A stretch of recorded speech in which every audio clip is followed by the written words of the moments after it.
आशुतोष जी जयपुर से। महाराज जी आपके चरणों में कोटि कोटि प्रणाम। महाराज जी, मन में द्वंद्व रहता है, अज्ञानतावश व विकारवश मन स्थिर नहीं रहता। 15-20 दिन नाम जप में लगता है, फिर विक्षेप आ जाता है। मैं पिछले 4 महीने से यूट्यूब के माध्यम से आपको सुन रहा हूँ, मन को शांति मिलती है। मैं पूर्ण रूप से नाम जप में लीन होना चाहता हूँ, अतः मेरा मार्गदर्शन करें।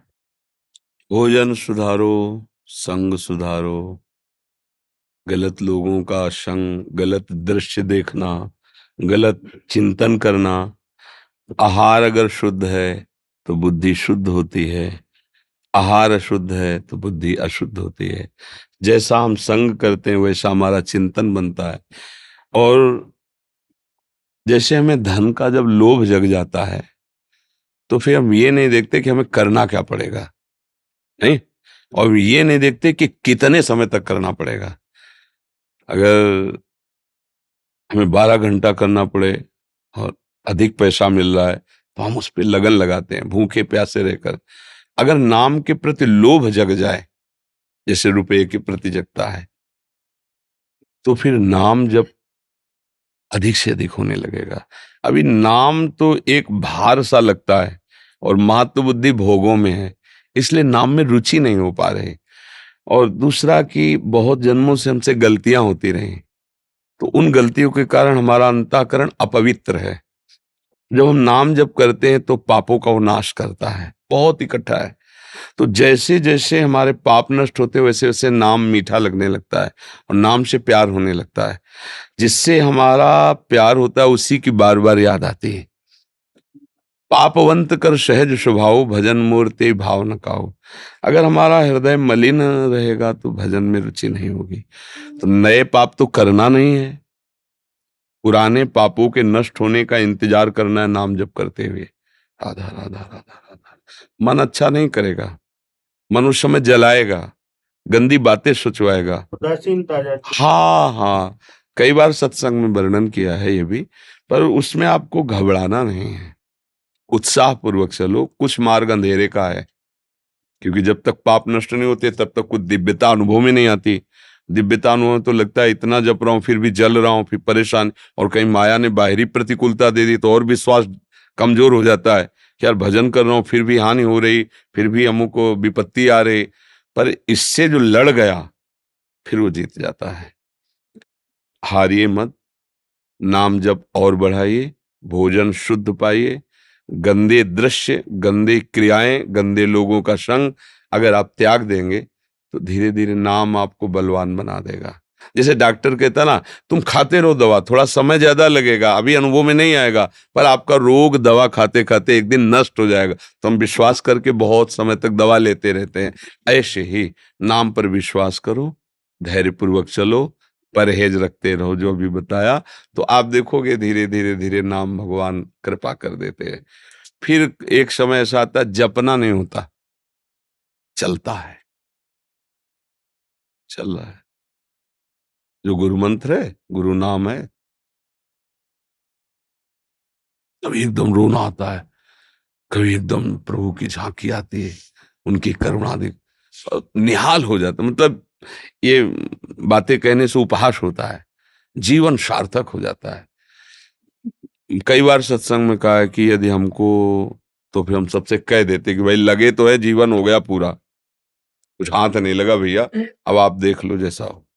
हम भगवान का भी पक्ष नहीं लेते कि हम बाबा जी हैं, भगवान के हैं तो उनका पक्ष ले रहे हैं, लेकिन आप उससे सच्ची बात कह रहे हैं कि जहां कहीं जलन हुई वो मेरी कमी हुई है। तो क्या उनकी कृपा में, उनके दुलार में पग पग पर विश्वास जमाया, पग पग पर। बड़ी मंजिल है, घबराओ मत, खूब अच्छे से नाम जप करो, अच्छे से रहो। और कुछ जब सब बिगड़ा नजर आवे तो भगवान की कृपा की तरफ देखो कि हरि आपका नाम पतित पावन है। क्या मुझ जैसे पतितों पर आपकी कृपा नहीं होगी? क्या आपका प्यार दुलार हम नहीं प्राप्त कर पाएंगे? हैं तो आपके ही बच्चे, दुष्ट सही पर हैं आपके। उनसे प्रार्थना करो, प्रार्थना से भगवान का अवतार हो गया। जय जय सुरनायक जन सुखदायक प्रणत पाल ये प्रार्थना ही तो है। सबने मिलकर प्रार्थना की भगवान का। तो कभी कभी अपने भगवान से बात भी करनी चाहिए एकांत में उनकी, प्रभु मैं क्या कर सकता हूँ, जितना आपने पावर दिया उतना ही हम संभाल पा रहे, नाथ आप संभाल लो। भगवान का भरोसा और नाम जप निश्चय परमानंद की प्राप्ति हो जाएगी। निश्चय, या हम अपने जीवन की बात कहते हैं। बहुत जगह ऐसा आया कि गए, अब क्या जीवन रह जाएगा, अंधकार दिखाई दे रहा है, कोई रास्ता अंदर नहीं दिखाई दे रहा, कोई सहयोगी नहीं, जिधर जाओ उधर अपमान, उधर गालियां मिल रही, पर डिगे नहीं। फिर मन में आता है नहीं नहीं, ये सब भगवान की परीक्षा ले रहे हैं, आगे बढ़ो आगे बढ़ो आगे बढ़ो। कई कई दिन भोजन नहीं, नाम नहीं छूटने दिया, नहीं, जीवन का सार यही। तो देखो आज लाडली जी की कृपा, उनका दुलार धाम में श्री जी ने रख लिया। अब जैसे भी है श्री जी के काम बन गया, इसलिए हारना नहीं, डटे रहना। जी। आतिश जी पंजाब से। गुरुदेव भगवान आपके चरणों में कोटि कोटि प्रणाम। गुरुदेव भगवान, जब हम नाम जप करते हैं, श्री 84 जी का पाठ करते हैं, तब लगता है कि प्रभु हमें देख रहे हैं, लेकिन जब हम गंदे आचरण करते हैं तब ये बात ध्यान में ही नहीं रहती। उस समय तो जरूर देखना चाहिए कि प्रभु देख रहे हैं, होश में। भजन के समय आप अगर ऐसा ना भी सोचे कि प्रभु देख रहे हैं तो काम चलेगा, क्योंकि प्रभु में हैं उस समय हम। लेकिन जब हम गलत आचरण में हैं तो हमें जरूर ये समझना चाहिए कि प्रभु देख रहे हैं। अगर ये बात हम वहाँ देख पाए कि प्रभु देख रहे हैं तो हम सुधर जाएंगे, जल्दी सुधर जाएंगे। जैसे हमारी आंखों के सामने आप कोई गंदा कृत्य नहीं कर सकते, और आप अगर गुरुनिष्ठ हो, और यही बात है कि अखंड मंडलाकारम व्याप्तमेन चराचरम, गुरुदेव तो चर अचर सब जगह व्याप्त, अर्थात मैं गुरुदेव की दृष्टि में हर समय हूँ, तो मैं पाप कैसे कर सकता हूँ, क्योंकि गुरुदेव देख रहे हैं, भगवान देख रहे हैं। फिर वो पाप से डरने लगे। अभी क्या कमरा बंद है, पर्दा लगा दिया, अब कोई नहीं देख रहा है, नहीं, ये भक्त का लक्षण नहीं है। भक्त का लक्षण है कि कोई तो नहीं देख रहा है, लेकिन वो है जो सबको देख रहा है। वो कहाँ से कहाँ, जहाँ प्रभु नहीं, कहीं भी आप हो प्रभु। और प्रभु जब देख रहे हैं तो हमारा उद्देश्य प्रभु को प्रसन्न करना है। जब प्रभु देख रहे हैं गंदा काम कर रहा है तो मुझे गंदे काम से बचना, क्योंकि प्रभु को गवाही की जरूरत नहीं, वो देख रहे हैं। तो उस समय तो मुझे देखना ही चाहिए कि जैसे लोग कहते हैं कि पर्दा लगा लिया, भगवान का भी पर्दा लगा दो फिर आप गृहस्थी हो। हम कहते नहीं, पर्दा खोलो उनके सामने, मालिक मेरे अंदर ये दोष है, आपको पसंद हो तो देख लो, ना पसंद हो तो हटा दो, क्योंकि आप सर्व सामर्थ्यशाली हो। भगवान के गले पड़ना चाहिए। अगर उनको ऐसे पर्दे में रखोगे ना तो माया तुम्हारे आगे पर्दा डालती रहेगी, परेशान हो। बेपरद रहो, एक जगह बेपरद रहो, गुरु से भगवान से बेपरद रहो। कामी हूं, नीच हूं, पर आपका हूं प्यारे। अब आपको पसंद नहीं है और हम रोक पा नहीं रहे, तो आप रोक दो मालिक, ठीक हो जाएगा। हम क्या करते हैं, छुपाव करते, तुमने गलत की, नहीं नहीं बिल्कुल नहीं, आप किसी की कसम खा। अरे उस गंदे आदमी को क्यों अंदर बैठा ले हुए हो, काम को, क्रोध को, उसको छुपा रहे हो जो तुम्हारा नाश कर रहा है। चौड़े पे लाओ उसको, हाँ है, यहाँ है, छाती में है, हमारे हमारे को परेशान करता है, आप दूर करो। नहीं दूर करोगे तो हमारी दुर्गति कर रहा है, त्राहिमाम रक्षा कर। यह है भक्तों की बात। हम लोग बहुत कपट का खेल खेल लेते हैं, सामने कुछ और है, हृदय में कुछ और चलता है। नहीं, हृदय बिहारी से तो मत रखो पर्दा, नहीं तो पर्दा लगा ही रहेगा माया का। प्रभु के सामने खुल के आओ कि आप देख लो, आप सर्वसमर्थ हो। हम प्रयास करते हैं पर हार जाते हैं, आप हमारा सहयोग करो प्रभु निकलने का। सच्ची मानो, उन्हीं की कृपा से काम क्रोध आदि से निकला जा सकता है, अपने में सामर्थ्य नहीं। अपने अतरे दिन कसम खाते हैं और अतरे दिन वही फिर करते नहीं।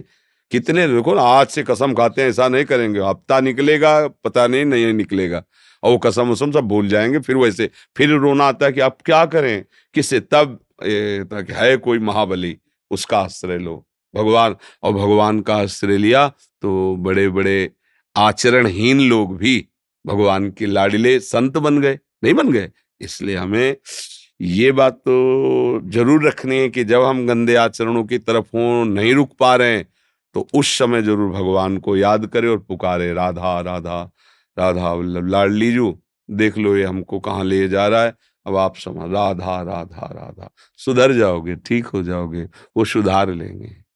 अंशुल अग्रवाल जी। महाराज जी आपके चरणों में दंडवत प्रणाम। महाराज जी, जैसे भगवान बोलते हैं कि कोई साधारण मनुष्य मेरी तरफ एक कदम बढ़ाता है तो मैं उसकी तरफ कई कदम बढ़ाता हूँ और मैं उसको संभालता हूँ, उसको गिरने नहीं देता। और दूसरी तरफ बहुत से संत भगवान से ऐसा सुना है कि तपस्वियों की तपस्या भी भंग हो जाती है, जैसे कि जड़ भरत जी को हिरन जोनी मिली, प्रभु चाहते तो उनको भी संभाल सकते थे। महाराज जी इन दोनों बातों को कैसे समझें? जय भरत जी का तुमने कोई पतन समझा क्या? महानता है। एक पक्ष होता है नकारात्मक, एक होता है सकारात्मक। संतों की महिमा प्रकाशित होती है तो अपने कल्याण की बात को भी छोड़ करके दूसरे के कल्याण के लिए अपना जीवन समर्पित कर देते हैं। परहित लाग तजय जो देही, संतत संत प्रशंसते ही। जिन महाराज भरत जी ने अपने चक्रवर्ती सम्राट पद को, अपनी रानियों को, अपने पुत्रों को प्रभु के लिए त्याग दिया, वो कहीं फंस सकते थे क्या? विचार करो। अब उन्होंने देखा कि एक हिरनी गर्भवती है, पानी पीने के लिए आई। इतने में सिंह की दहाड़ हुई और वो उस समय भगवान सूर्य को अर्घ देकर मंत्र जाप कर रहे थे गंडकी नदी में खड़े होके। और ये दृश्य दिखाई दिया कि भयभीत हिरनी ने छलांग मारी तो पर गर्भ योनि द्वार से निकल करके जल में, और वो उधर गिर के मर गई। अब कोई भी करुणा में संत हृदय ऐसे कैसे देख सकता है किसी जीव को मरते हुए? दौड़ करके उन्होंने गोद में अब नवजात हिरन का बच्चा, उसको अपनी कुटिया में लाए, दुलार किया, उसका पोषण करने लगे, हरी हरी घास लाना, खवाना, पिलाना। जब वो थोड़ा सयाना हुआ तो अब वो भरत जी के पास पला था। अब उसको हिरन के झुंड अच्छे नहीं लगेंगे। जैसे सिंह का बच्चा आप ले आओ घर में, तो बकरी जैसे स्वभाव में रहेगा, वो जो जब जंगल में रहेगा तो वो मांसाहारी बनेगा, जब यहाँ रहेगा तो आप दूध भी पिला तो पिएगा। वो जैसे भी, मतलब उसको हमने जैसे पाला वैसे पाला। तो वो भरत जी से प्यार करने लगा। भरत जी ने सोचा अब हमारा कर्तव्य है इसका मंगल कर देना। ये भगवान की प्रेरणा से हमारे पास आया है। अब चाहे भले मुझे एक जन्म लेना पड़े, लेकिन इसका तो कल्याण हो ही जाएगा। संतों का स्वभाव होता है कि हमारी दुर्गति हो जाए, लेकिन तुम हमारे पास आए हो, तुम्हारी दुर्गति नहीं होने देंगे। वो संत स्वभाव है ना। अब क्या हुआ कि वो प्यार, अगर ये था माम प्रपद्यन्ते तास्तथैव भजाम्यहम्, हमारे भगवान का स्वभाव जैसे आप भजोगे तो वैसे भगवान भी भजते ना। तो हिरन ने अब वो बार बार उनके बगल में आना, सींग से और गोदी में बैठ जाना बच्चे की तरह। भरत जी ने भी उसको प्यार किया। अब अंतिम समय भरत जी का चिंतन हिरन पे पहुंचा कि अब मेरा तो शरीर छूट रहा है, इसका क्या होगा। अब उनका हिरन का शरीर मिला तो क्या हुआ, गंडकी नदी में खड़े होकर के वही मंत्र, वही भजन, और अगला जन्म ब्रह्मबोध संपन्न महापुरुष, जीवन मुक्त महापुरुष, कोई साधना नहीं करनी पड़ी।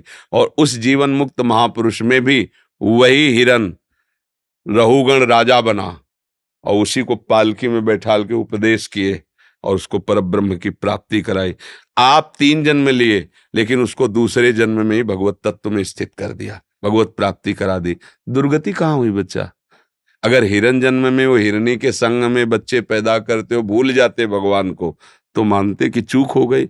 हिरन जन्म में भी गंडकी नदी में खड़े होकर भागवत में पढ़ लेना और निरंतर भजन करके ब्रह्मबोध संपन्न महापुरुष के रूप में जड़ भरत जी के रूप में अवतरित हुए। जड़ भरत रूप में कोई साधना थोड़ी, वो तो सिद्ध पुरुष थे। तो पतन तब माना जाता है जब स्वसुख वांछा से विषयों में आसक्ति हो जाए। अगर वहीं अपने भोग के लिए वो आसक्त हो जाते, तब माना जाता है कि पतन हो गया। पतन नहीं हुआ। दूसरे के कल्याण के लिए संत का स्वभाव यही होता है, उसका मंगल हो, भले मेरा मंगल हो जाए, उसका मंगल। अगर अपने मंगल की बात तो खास बात नहीं है। संतों के स्वभाव का जो तुलना की गई ना, नदी से, वृक्ष से और भूमि आदि से, ये सबका मंगल करने के लिए, इनको कोई अपनी तरफ से चाह नहीं है, ऐसे संतों को कहा गया है इनका मंगलमय स्वरूप। इसमें कितना दुलार नजर आ रहा है। एक मृग योनि के प्राप्त जीव को भगवत प्राप्त बना दिया, और आपको 3 जन्म लगे तो क्या फर्क हुआ? भरत जन्म, मृग जन्म और जड़ भरत जन्म। तीसरे में महान परम पद में आरूढ़ जीवन मुक्त महापुरुष हुए। मुझे तो बच्चा नहीं लगता कि इसमें कुछ गलत हुआ है। हाँ, अब सावधानी के लिए जब हम इसको वर्णन करेंगे तो कहेंगे कि देखो, जिनकी प्राप्ति के लिए अपनी रानी को और पुत्रों को त्याग किया, वो वहीं थोड़ी चूक हो गई। थोड़ा हिरन का बच्चा सयाना होता, भगवान के सारे छोड़ देते। जैसे पूरे हिरन है, विश्व में बहुत से हिरन है, भगवान सबको पालन पोषण। ऐसे अब हमारा उद्देश्य जैसे परिवार को छोड़ दिया भगवान के लिए, ऐसे उसका छोड़ के तब हम उसको सावधानी के रूप में वर्णन करते हैं। अगर हम मंडन के रूप में वर्णन करें तो बड़ी ही कृपा की उन्होंने, एक जीव पर कल्याण की दृष्टि डाली, तो मुझे चाहे विलंब हो जाए इसको भगवत प्राप्ति करा के। ये तो संतों का स्वभाव होता है। समझ में आया ना जी। कुलदीप जी, गुरुदेव आपके चरणों में कोटि कोटि नमन। गुरुदेव, तामसिक प्रवृत्ति के लोगों में हरि भाव को कैसे देखें? उनके संग से क्रोध बढ़ता है, कृपया मार्गदर्शन करें। हाँ, चूंकि वो तामसिक है इसलिए आपका तमोगुण बढ़ेगा। पर आपको चाहिए कि जैसे आपका कोई प्यारा हो और वो काला कपड़ा पहन के आवे या वो लाल पहन ले, वह सफेद पहन ले, तो क्या कपड़ा पहनने से आपका वो प्यारा नहीं होगा क्या? पता होगा कि नहीं होगा? तो तामसिक काला कपड़ा है, उसके हर आचरण काले होंगे। वो तमोगुण से है, वो हिंसात्मक, प्रमात्मक, आलस्य, निंदा, ये सब उसके अंदर होगा। पर है कौन? प्रभु ही तो ना। बिजली तो सबके अंदर प्रभु। क्या हीटर में आप बिजली को नहीं मानेंगे क्या, जो एसी में है? कितना सुंदर शीतल वायुमंडल कर रही, और हीटर आग पैदा करता है। मुझे श्रद्धा नहीं हीटर पे। गर्मी में गर्मी पैदा, बिजली नहीं है ऐसा नहीं कह सकते। बिजली है, पर यंत्र के प्रभाव से वो गर्म वायु दे रहे हैं, और ये यंत्र के प्रभाव से शीतल वायु दे रहे हैं। तो बिजली तो एक रस है, यंत्रों के प्रभाव से परिवर्तन नजर आ रहा है, नहीं आ रहा है? गड़ासे में काटती जा रही है, और रसोई में मशीनें फिट हैं तो हमारे लिए भोजन तैयार करके दे रही है, पानी पिला रही है, नीचे से बिजली तो पानी निकाल रहे। मतलब बिजली निर्दोष है, वो एक पावर है, वो सब में फैली हुई है। यंत्रों के कारण उसका अलग अलग रूप हमें दिखाई दे रहा है। ऐसे ही सतोगुण, रजोगुण, तमोगुण बुद्धि में प्रभावित करके मनुष्य के आचरण अलग अलग दिखाई दे रहे हैं, लेकिन इनमें पावर एक ही है। तो भक्त पावर देखता है, कारण देखता है, क्रिया नहीं। अज्ञानी क्रिया देखता है, भक्त कारण देखता है। और सबका कारण एकमात्र भगवान है। ये जीवित क्यों, इसका कारण क्या है? भगवान। ये हाहाकार क्यों मचाए हुए, इसका कारण क्या है? भगवान। नहीं तो एक सेकंड में दिल की धड़कन रुक गई, चाहे जितना बहादुर फैल के गिर जाएगा, नहीं गिर जाएगा। उसका कारण क्या है? भगवान। तो भगवान बुरा करवा रहे हैं क्या? उसके स्वरूप में, स्वभाव में बुराई बैठ गई है। अब पावर भगवान का, वो बुराई की तरफ प्रयोग कर रहा है, कोई अच्छाई की तरफ प्रयोग कर रहा है, कोई बीच में बुराई अच्छाई दोनों लेके प्रयोग कर रहा है। वो पावर है, पावर निर्विकार है। अब उसको कहाँ लगाते हो, ये खास बात है। वही पावर भगवान है, वही ईश्वर हैं। अब ये समझने लगोगे तो बुराइयां हटने लगेंगी, अपनी बुराइयां हट जाएंगी, दूसरे की बुराई का महत्व तो नहीं रह जाएगा कि बेचारा क्या करे। गुणों से भी, अब जैसे शराबी है, वो गाली बक रहा है आपके सामने, तो आप क्या करोगे? मारोगे थोड़ी? अगर बुद्धिमान हो तो उसको संभालोगे। हाँ हाँ भैया ठीक है, तू बैठ जा, पहले बैठ जा। बैठने के साथ मुंह भरा गिर रहा हो, तुम पकड़ के उसे बैठा लो। कोई कहेगा तुम्हें गाली दे रहा है, तुम्हें अपमानित, तुम कहो यार पागल हो, देखो नशे में है ना। जब एक शराब के नशे में ये हालत हो जाती है तो ये तो गुण है। तमोगुण, रजोगुण बड़े बड़ों को हिला के रख दे। तो जब तमोगुण चढ़ेगा ना, तो तुमको वही देखना चाहिए कि जैसे नशे में नशा चढ़ गया नशेबाज में, ऐसे इसमें तमोगुण आ गया। अब ये दया का पात्र है, वो गाली देगा, वो मारने की बात वो ऐसे ही करेगा। देखना आप, जिसको तमोगुण चढ़ाओ तो देखना ज्ञानी लोग आनंदित होते हैं। बेचारा खिलौना है, वे सब तमोगुण जैसा है, वो गाली देगा, मार दूंगा, विनाश कर दूंगा, वंश विनाश कर, वो केवल पागल की तरह बोल रहा है, तमोगुण चढ़ा हुआ है। तो भैया अगर विवेक हो जाए तो हमें सब जगह पता चले कि जितनी भी बिजली है वो मेरी प्रभु की है, दूसरे की नहीं। हम बिजली को कहीं दोष नहीं देते, क्योंकि बिजली तो प्रकाश भी दे रही है। देखो यहां बिजली गई तो लाइट दे रही, इसमें लाइट नहीं निकल रही, इसमें ठंडी हवा निकल रही। अब अज्ञानी हो तो कहते कि ऐसा कैसे हो सकता है कि एक ही बिजली है? पर वास्तविक बात एक ही बिजली है ना। गड़ासा चल रहा है, मोटर चल रही, बड़ी बड़ी फैक्ट्रियां बन रही, सामान है उसमें, बिजली तो है ना भैया। ऐसे ही एक श्री कृष्ण बिजली से अनंत यंत्र ये चल रहे हैं, सब यंत्र हैं, चल रहे हैं। कोई अच्छा है, कोई बुरा है, कोई भला है, कोई सब चीज। जहर भी तो बन रहा है ना, उसी बिजली से ही तो बन रहा है। सांप के अंदर देखो ना, उसके काट ले तो 30 मिनट में मर जाओगे, ऐसे ऐसे जहर हैं। अमृत भी उसी से बना हुआ है, साधु भी उसी से संचालित हैं, आतंक भी उसी से संचालित है। जो हमारे दिमाग में, आतंक का मतलब क्या होता है? दिमाग में माता पिता की कहा न मानकर उनको दुख देना, लोगों को सताना, लोगों को दुख देना। आतंक कोई किसी व्यक्ति का नाम थोड़ी, आतंक स्वभाव में होता है, आसुरी स्वभाव होता है। और आसुरी स्वभाव हो गया तो हम उसको कहने लगते हैं ये तो राक्षस है, ये तो देवता है, और ये तो साक्षात भगवान है। क्यों कहने लगे? वो उसके आचरणों को देख करके कह रहे, वो क्या सब में वही एक बिजली है। और जो ये जान गया वो जीवन मुक्त हो गया। सब में उसी का रूप समाया, कौन है अपना कौन पराया। गोरे उसके, काले उसके, पूरब पश्चिम वाले उसके, सब एक तत्व बैठा हुआ है। चाहे वेद से कहो, चाहे ऐसे वाक्यों से कहो, सर्वम खलमिदम ब्रह्म, एक भगवान है। समझ में आ रहा है कि नहीं आ रहा है? और सही माने में समझ में जब आएगा जब थोड़ा बजल करके ऊंचाई में आओ अध्यात्म की। अब ये अध्यात्म की बातें इनको लौकिक भाषा में थोड़ी समझाया जा सकता है जी।